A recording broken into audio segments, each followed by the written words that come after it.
Et bienvenue sur Teach. Tout au long de cette semaine, le Seigneur a pris soin de nous guérir comme un médecin, de nous guérir de cette gangrène appelée péché. Le péché, la raison pour laquelle Jésus-Christ est venu même mourir à la croix, le péché dans l'être humain. Le péché ne peut plus être comme une maladie sans guérison, une maladie sans médicament, devrais-je dire. Le péché a été vaincu à la croix, il a été vaincu par le style de vie de Jésus-Christ, et dans la vie d'un disciple de Jésus-Christ, le péché ne devrait pas prendre demeure et y rester. Et tout au long de cette semaine, nous en parlons ouvertement pour aller vers des solutions. Une question se pose. Combien de types de péchés existent-ils vraiment? Quelles sont les catégories, les formes de péché, si on devrait les comprendre, pour qu'on cerne mieux la situation? Parce que des fois, on commet beaucoup d'erreurs pour des choses qu'on connaît que très peu, parce qu'on a peu d'informations, alors il s'est fait des confusions. Combien, quel type, quelle forme de péché existe-t-il et comment surtout on peut en sortir? Alors, let's teach. Grandissons ensemble.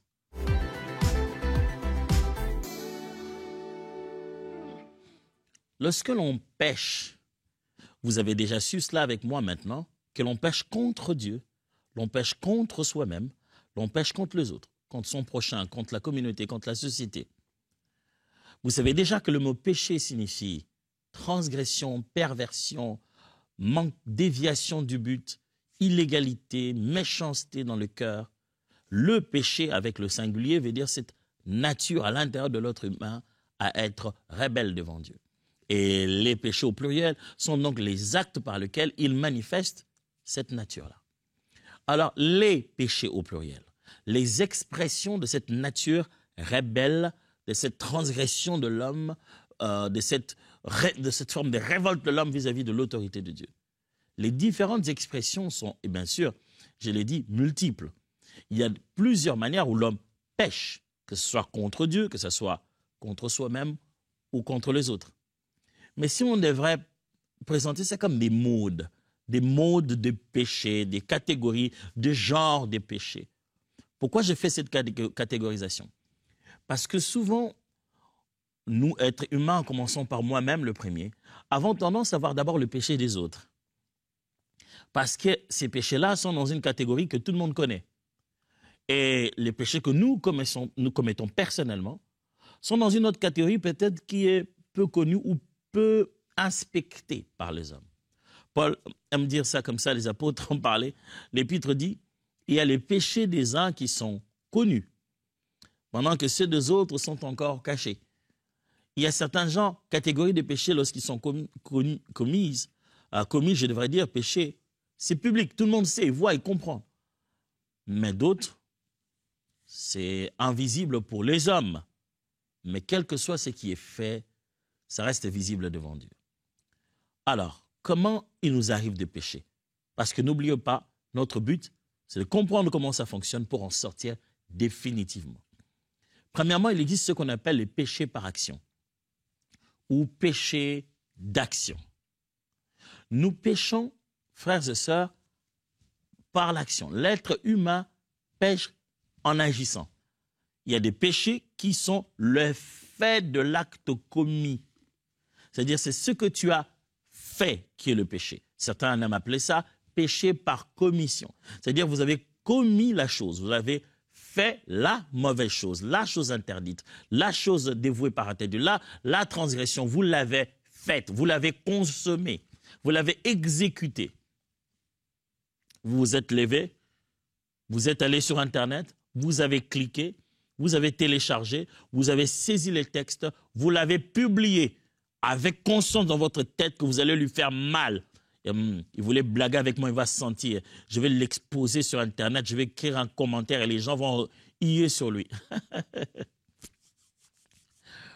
Aujourd'hui, je vous assure que si Jésus était encore sur la terre physiquement, il allait parler aux internautes exactement comme il a parlé aux gens lorsqu'ils sont venus livrer la femme adultère.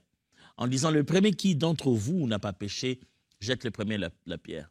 Imaginez que le Seigneur dise comme ça, le premier d'entre vous qui n'a pas péché, mette le premier commentaire. Vous verrez seulement les noms des gens et les signes dire en train d'écrire. Et personne ne mettra le commentaire. L'homme n'a pas beaucoup changé. Quand il voit quelqu'un qui a commis quelque chose, Le péché, on l'a vu, il l'a fait. C'est la partie la plus visible, justement, quand on voit que quelqu'un l'a fait, c'est un péché. Frère, nous faisons des choses que nous regrettons demain, moi le premier. Dans ma vie, ce n'est pas un enfant de cœur que j'ai été. J'ai fait des choses aussi que je regrette. Des choses auxquelles, quand je pense aujourd'hui, je dis, ah, comment j'ai pu être naïf comme ça? Exode chapitre 20, versets 4 à 5. Tu ne te feras point d'image taillée, ni de représentation quelconque des choses qui sont en haut dans les cieux, qui sont en bas sur la terre et qui sont dans les eaux plus bas que la terre. Tu ne te prosterneras point devant elles. Tu ne le serviras point, car moi, l'Éternel, ton Dieu, je suis un Dieu jaloux, qui punit l'iniquité des pères sur les enfants jusqu'à la 3e et à la 4e génération de ceux qui me haïssent. Oh, oh, oh. Dieu est en train de présenter ici à Moïse ce qu'on appelle les commandements, les 10 commandements. Et il commence en disant, tu ne feras pas. Il est en train de leur donner des interdictions. Si tu le fais, c'est péché. Ne pose pas l'action. Vous imaginez, la personne s'élève, elle va chercher de l'argile, elle commence un projet, tout son processus là. L'idée de se dire, je prends de l'argile, je vais modeler ça dans une forme qui soit mi-homme, mi-animal, qui donne envie d'avoir peur, et c'est une créature monstrueuse, et comme ça les gens ont une sorte d'aversion et d'appétence en même temps, et comme ça va être un symbole des divinités. Le processus créatif de sa sculpture est une consommation du péché. Que fais-tu? Je ne parle pas de ce qu'on t'a fait toi. Ah, pasteur, tu sais ce que les hommes nous ont fait. Le monde est mauvais. Non, je parle de la partie du monde où c'est toi qui le rend mauvais. Je parle de la partie du monde où c'est toi et moi qui faisons la mauvaise chose. Qu'as-tu fait? Qu'as-tu fait? C'est comme ça que Dieu a parlé à Caïn. Caïn, mais qu'est-ce que tu as fait? Le sang de ton frère crie jusqu'ici. Qu'est-ce que tu as fait? Nous, êtres humains, tout le jour, Dieu devra nous parler comme ça, comme un père qui vient trouver... Vous avez déjà vu ces vidéos-là sur Internet? Les vidéos des enfants qui retrouvent des ustensiles de leurs parents, des poudres ou de la vaseline ou quoi que ce soit. Ils se le mettent partout. Vous avez déjà vu ça? Et moi, j'ai vu une vidéo qui m'a fait rire, un enfant qui était vraiment passionné et qui a pris l'ordinateur de son père pour pouvoir le rendre propre, un laptop, alors un ordinateur portable. Il l'a mis dans une sorte de casserole, elle est montée sur l'évier, il était en train de laver ça au savon en sifflotant, avec joie. Et son père qui arrive et qui filme tout ça, on a envie de se dire, mais qu'est-ce que tu as fait? Qu'est-ce que tu as fait? Il y a des paroles, après les avoir sorties, on se dit, oh, mais qu'est-ce que j'ai fait? Frère, je ne sais pas qu'est-ce que tu as fait. Tu as certainement fait quelque chose pour lequel tu te dis, si on savait ça un jour, la honte qui s'abattrait sur moi. Mes amis, la honte, ce n'est pas vraiment ça la plus grande punition. La plus grande punition elle est irréversible. Aujourd'hui, la honte, tu as honte, les gens vont oublier au bout de 2 ans, 3 ans, 4 ans. Quelqu'un d'autre se fera la honte, il deviendra le sujet principal. Il viendra une génération qui t'a jamais connue et tu oublieras ta propre honte. Seules les personnes que tu connais, que toi tu sais qu'ils savent, que tu auras de la honte devant eux. La honte n'est pas vraiment la vraie punition. Ce n'est pas vraiment la chose à craindre. La chose à craindre, c'est la mort éternelle. Une séparation à vie d'avec Dieu qui est la vraie source. Et qui garderait les autres hommes qui n'ont pas craint son nom dans une autre forme de vie, mais où ils sont incapables d'avaler leur propre salive, même pour se sécher la gorge, incapables d'avaler leur propre salive, c'est ce que la Bible dit. Un lieu redoutable pour ceux qui ont aimé rester dans les péchés. L'homme commet le péché par l'action, par ce qu'il fait. Non, mais je l'ai juste invité à boire un verre. Tu savais très bien ce que tu faisais. Pasteur, mais je n'ai rien fait de mal. Moi, je ne vois rien que j'ai fait du mal ici. Mais tu l'as fait. et ce que tu fais est un mal, c'est en train de nuire à l'autre, tu as péché contre lui, contre Dieu ou contre toi-même d'ailleurs, mais tu l'as fait. Nous péchons par des actions. Deuxièmement, deuxième type de péché, c'est le péché d'omission. Péché d'omission. C'est-à-dire, j'ai péché, mais pas parce que j'ai fait, mais justement à cause de l'opposé. Mon péché, c'est le fait que j'ai croisé les bras et je n'ai pas fait ce qui devait être fait. J'ai péché par abstention. Je me suis abstenu de faire le bien. Ça, c'est une forme de péché que beaucoup de gens considèrent que, beaucoup de gens qui se disent « moi, je n'ai rien fait » et pensent que la meilleure façon de vivre sans péché, c'est de ne rien faire. Or, il existe des situations et des réalités dans la vie pour lesquelles votre sanctification se manifeste par votre action et non par votre abstinence. C'est-à-dire, c'est parce que vous faites ce que Dieu a dit que vous pouvez être en train de le craindre réellement. Il y a ce qu'on appelle le péché par omission. Le manque de faire la bonne chose devient un péché. Le manque de soutenir, le manque de poser l'action qu'il faut devient un péché. Mais ça ne vaut pas que même au milieu des hommes, il existe des sentences, des comportements répréhensibles par la loi, qui sont comme non-assistance de personnes en danger. Tu as envie de dire, oh, je ne connais pas ses problèmes, il vient d'où il vient, il est en danger, pourquoi il va me mettre moi aussi en danger? Il est venu avec son danger, ses dangers, je le laisse lui être dans sa vie dangereuse. Ça. Mais même au milieu des hommes, on dit, là devant toi, tu avais eu l'occasion de faire ce qui est bien et de venir au secours de quelqu'un et tu as croisé tes bras à ne pas le faire. Mes frères, lorsque vous voulez vivre une vie à fuir les péchés, considérez qu'il ne s'agit pas seulement d'éviter de faire les choses, mais il s'agit aussi de faire les bonnes choses. Jacques chapitre 4, verset 17. Celui donc qui sait faire ce qui est bien et qui ne le fait pas commet un péché. Oui, mais pasteur, moi je n'ai rien fait. Justement, depuis le matin jusqu'à maintenant, tu n'as rien fait. Ni prier, ni un temps pour méditer. Et tout ce que tu vas faire, dis-moi, pasteur, tu sais, moi je ne fais rien. Moi je me réveille le matin jusqu'au soir, je reste dans ma chambre à ne rien faire. Oh, mais tu n'as pas entendu qu'il était dit, allez, faites de toutes les nations des disciples. Tu penses que tu sers Dieu en te cachant dans la maison seul? Mon frère, il y a des péchés qui sont les résultats de l'omission. Tu ne l'as pas fait. Tu as vu le mal, tu t'es tu. Tu as vu les gens faire le mal, tu t'es tu. Quand tu t'es tu, tu as participé à ce mal-là. Beaucoup de fois, nous péchons par omission. Nous savons le mal qu'il faut faire, le bien qu'il faut faire, nous nous taisons et nous ne le faisons pas. Et nous nous rendons ainsi coupables par participation à ce péché-là. Pasteur, je ne le savais pas. Maintenant, tu le sais. Et souviens-toi, mon frère, je ne suis pas en train de faire une liste pour que chacun de nous se regarde et monte sur lui la condamnation. Non, pas du tout. Si Christ nous a sauvés du péché, au singulier, c'est pour que nous puissions aussi ne pas vivre une vie des péchés, au pluriel. Pour que d'aucune manière notre vie ne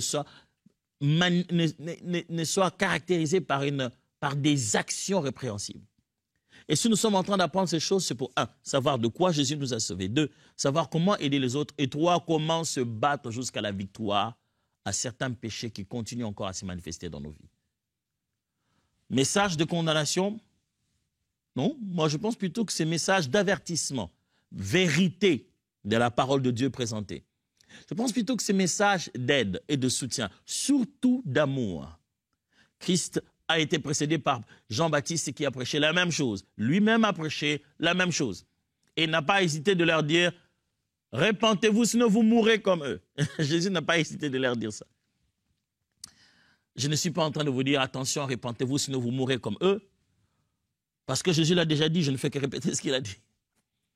Je suis surtout en train de dire, frères et sœurs, nous, les frères et sœurs de l'Église, les amoureux de l'œuvre de Dieu, la parole de Dieu, les saints de l'Internet, nous péchons beaucoup par omission. Nous péchons beaucoup par le fait de ne pas faire ce qu'il fallait faire. Jusqu'à quand vous resterez comme ça? Jusqu'à quand croiserez-vous le bras? Jusqu'à quand vous n'interviendrez pas? Si tu connais les biens qu'il faut faire, tu ne les fais pas, tu commets un péché. Jusqu'à quand tu n'aiderais pas ces jeunes qui sont en train de se perdre? Jusqu'à quand? Troisième catégorie, troisième manière dont nous péchons. Pécher en pensée. Oh oui, oh oui, oh oui, oh oui. Jésus, il a fait de longues explications sur ça. Puisque l'être humain n'est pas qu'action, l'être humain n'est pas qu'inaction, l'être humain est aussi et d'abord pensée. Il est tel que sont les pensées de son cœur, dit Ecclésiaste. C'est-à-dire, à l'intérieur de la tête de quelqu'un, avant qu'il n'agisse, il doit d'abord concevoir cela. Mais tout ce que l'être humain conçoit dans sa tête n'est pas toujours objet d'une action finale. Quelquefois, seule la pensée suffit pour que le péché soit consommé. Et c'est ça l'explication de Jésus. Jésus-Christ en donne un enseignement pour démontrer qu'il ne s'agit pas ici de croire que c'est seulement à la finalité de l'action que se consomme un péché, mais déjà au niveau de sa conception mentale, la satisfaction de cette idée est tout aussi répréhensible que l'action en elle-même. Matthieu chapitre 5, versets 27 à 28. Vous avez appris qu'il a été dit, tu ne commettras point d'adultère. Mais moi, je vous dis que quiconque regarde une femme pour la convoiter a déjà commis un adultère avec elle dans son cœur. Oh là! Jésus, moi je pensais que tu es venu accomplir la loi, donc tu es venu un peu, voilà, la grâce quand même, c'est, c'est baisser la loi, hein, et si ça fait trop de pression. On dirait que Jésus, le message de Jésus à l'Église signifie « Parlez-moi de péché à cause de la grâce, pointez-moi l'erreur à cause de la bonté de Dieu. » Frère, je vous parle comme un pécheur de la race de pécheurs, celui qui a été sauvé par la grâce de Dieu et qui, malgré le salut, n'a pas manqué de se battre encore avec des péchés aussi longtemps qu'il était en train de grandir, découvrant de plus en plus ses erreurs. Je vous parle comme quelqu'un qui a besoin d'entendre ce même message. Pas comme un donneur de leçons, mais la vérité reste la vérité pour nous tous. Et que l'être humain pêche énormément dans ses pensées. Jésus, pour ça, il leur dit, vous avez appris qu'il a été écrit, tu ne commettras pas d'adultère. Moi, je pense qu'il est le prédicateur de la grâce. Il va leur dire, la grâce est là, Dieu comprendra. Le sang de Jésus est versé pour tes péchés passés et même tes péchés à venir. Ah, non, ça, c'est pas la Bible.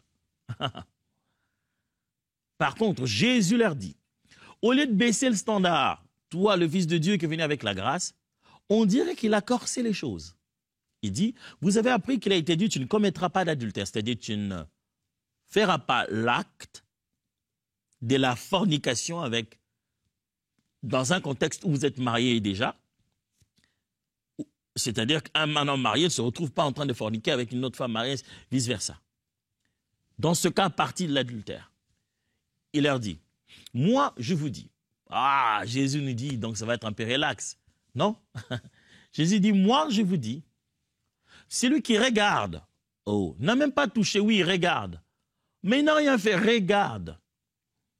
Une femme pour la convoiter, voilà le mot, convoiter, a déjà commis un adultère avec elle dans son cœur. Ce n'est pas celui qui regarde une femme, ce n'est pas celui qui a vu un être humain passer, celui qui a enclenché un processus mental appelé convoitise.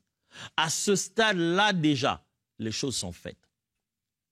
Et je vous l'ai déjà dit, l'obéissance et la désobéissance commencent dans les cœurs et non pas dans les actions.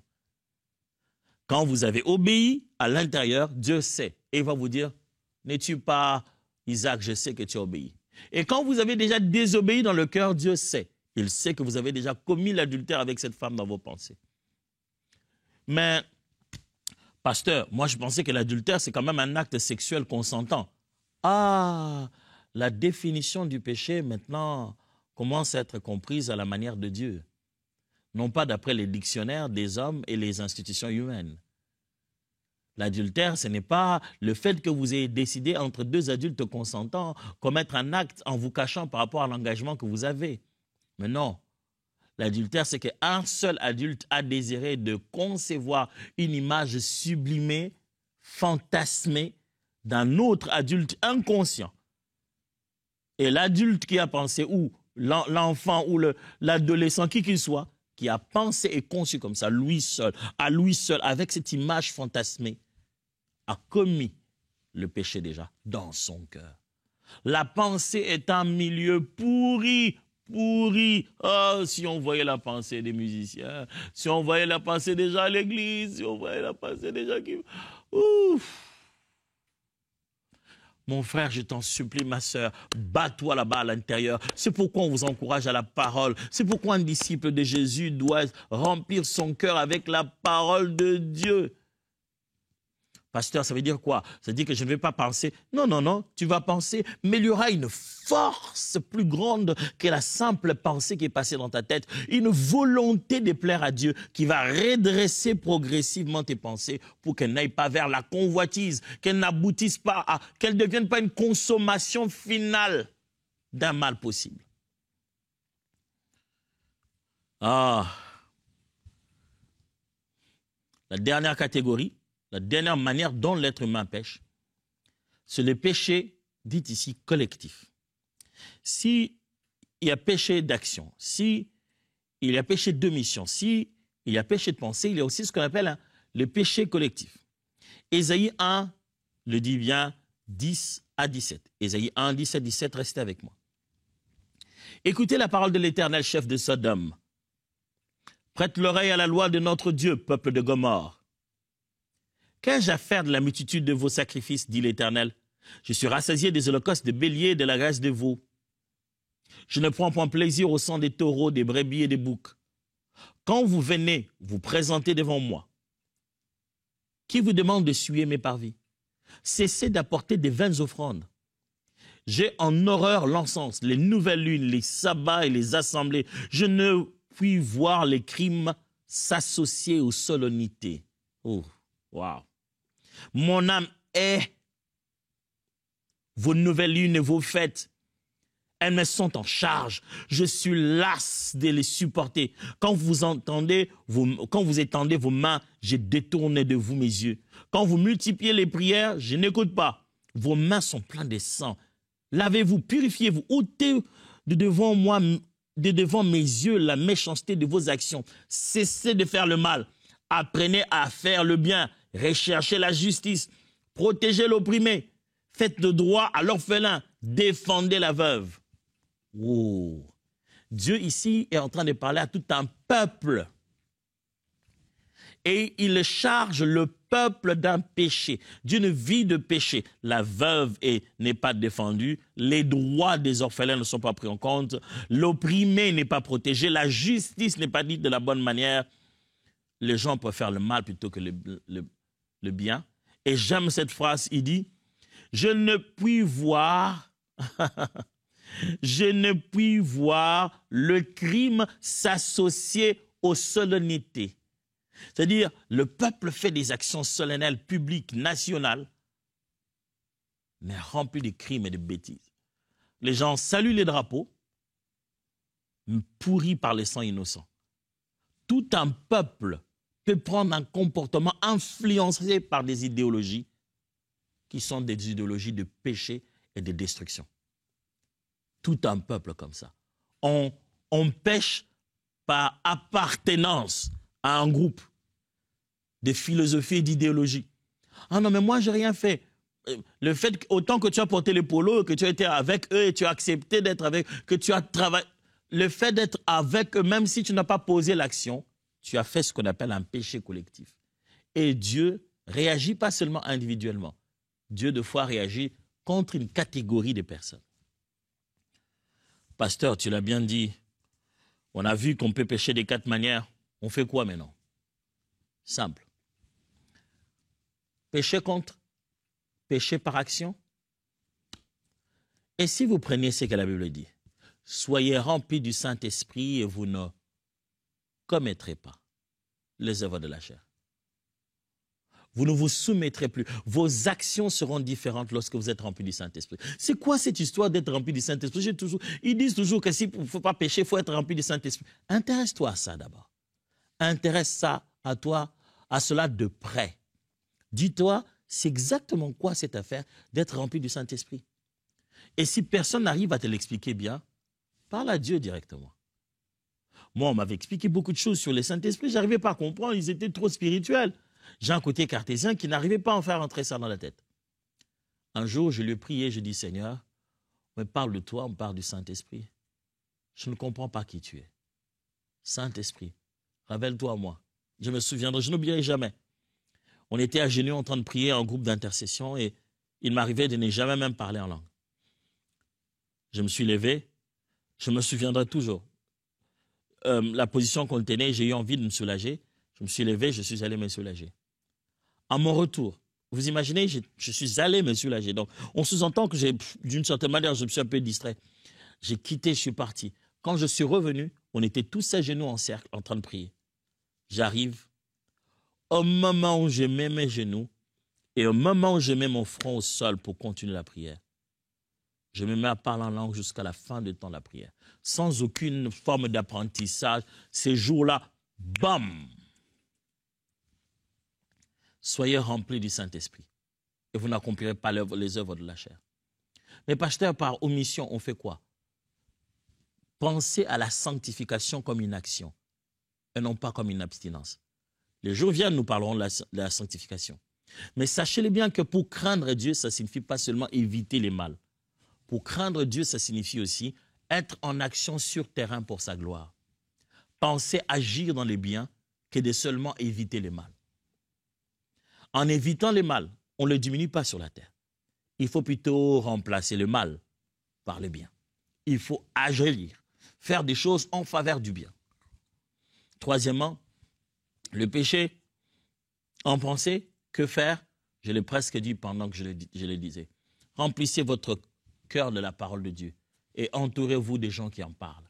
Ce qui fait notre pensée et qui nous fait réfléchir, ce sont nos conversations et nos lectures et nos consommations. Pas de consommation, lire, regarder la télé, regarder la vidéo, écouter la radio, des podcasts sur son téléphone, les conversations. C'est de ça que nous nous nourrissons. Nourrissez-vous différemment. Des amis différents, des milieux différents et de contenus différents. Péché collectif, apprenez à vous désengager des vôtres. Même nom, même pays, même race. Apprenez à vous désengager quand la cause de tout le monde est contre la volonté de Dieu. J'ai parlé. Vous avez compris? J'en suis sûr. Le but et la volonté de Dieu, c'est que vous ne viviez plus dans le péché. Père, je prie, mon frère et moi, ma sœur et moi, prions pour que la grâce qui est déjà disponible en Christ nous aide à nous relever là où nous avons identifié des erreurs. Plus jamais dans le péché. Et pour tous ceux qui aujourd'hui se disent, je vais abandonner cette vie de péché, donner ma vie à Jésus. Eh bien, sachez-le bien, Christ a les bras ouverts. Vous pouvez faire cette décision maintenant. Lui dire seulement, Seigneur, je te donne ma vie. Et votre vie ne sera plus jamais la même. Au nom de Jésus. Amen. N'hésitez pas à nous envoyer vos témoignages. Vous savez, je serai très content de lire vos témoignages. Ce que le Seigneur a fait dans vos vies, ce que vous avez appris, comment ça change votre vie chrétienne à travers cette émission Teach. Et je serai vraiment encouragé de lire ce que le Seigneur a accompli dans votre vie à travers vos témoignages. Dieu vous bénisse.